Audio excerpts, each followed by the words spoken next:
who would you look to, which city or area would you look to model a regional plan after? Look, every region, every city, every government has its own set of issues and its own set of problems, and we really, I think it's difficult to point to one particular place and say, well, that's what we should do in Buffalo, because Buffalo has its own realities.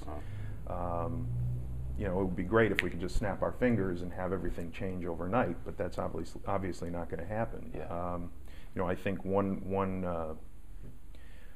again, not to bring it up as now I'm being redundant, but eliminating that sort of redundancy. I mean, here we have so many governments and so many taxing entities and authorities and people with their hands in the pot, that to streamline that, to eliminate that, would be a good thing. So I would look towards regions, especially in the Great Lakes area, in the Rust Belt, that have made strides in terms of moving themselves forward and eliminating those old redundancies that date back to the 1900s. For instance, we don't need so many villages and towns and separate taxing entities, and we should consolidate as much as possible to reflect the reality, which is that this is really a metropolitan area with 1 million residents in Erie County. And, you know, as goes Amherst, so goes Buffalo, and vice versa. All of these municipalities are intertwined, and all of our regional successes and failures are shared by everybody. Okay, yeah. And so you mentioned that 50% of the people vote, less than 50% of the people vote. Oftentimes it's even, you know, it's half of that. Yeah, okay. Is the public informed about the benefits of regionalism?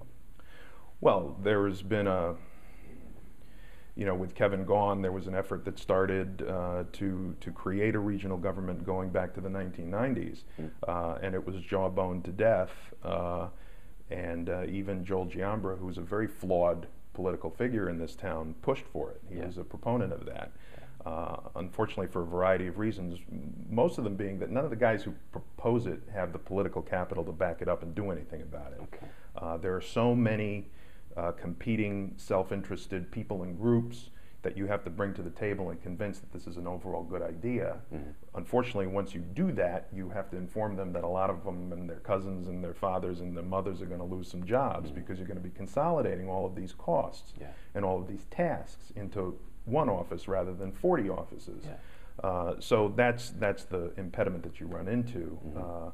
And you really need a figure who has who runs not only on the bully pulpit of consolidation and metropolitan government, but also has the political will and the political capital to navigate through what will be a minefield of competing interests and competing self-interests, really.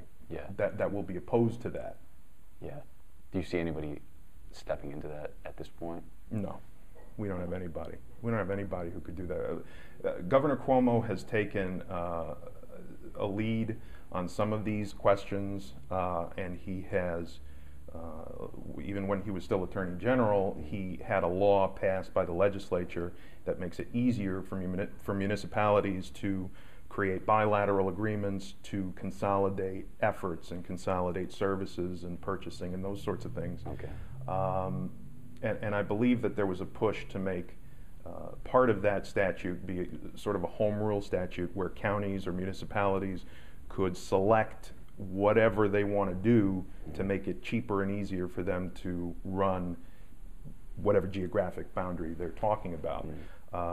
I think you need to go a step further than that. I think just doing it through legislature in Albany, you really need to sort of fundamentally restructure the way the state is run through a constitutional convention, because our Constitution dates back decades, and it hasn't changed to reflect the political and economic realities of today. And for New York to you know, yesterday we were looking at whether or not Jack Kemp represented the 26th congressional district or not. And I went back and I looked through Jack Kemp's Wikipedia page, and he was the, you know, he was the representative from the 38th congressional district. Well, right now we're up to 29. Yeah. So we've lost that much population in, you know, 30 years, that we've lost that many congressional districts. For New York to turn itself around and start gaining population and becoming the economic powerhouse it once was, we need to address and reflect the realities of running government today rather than running governments in 1927.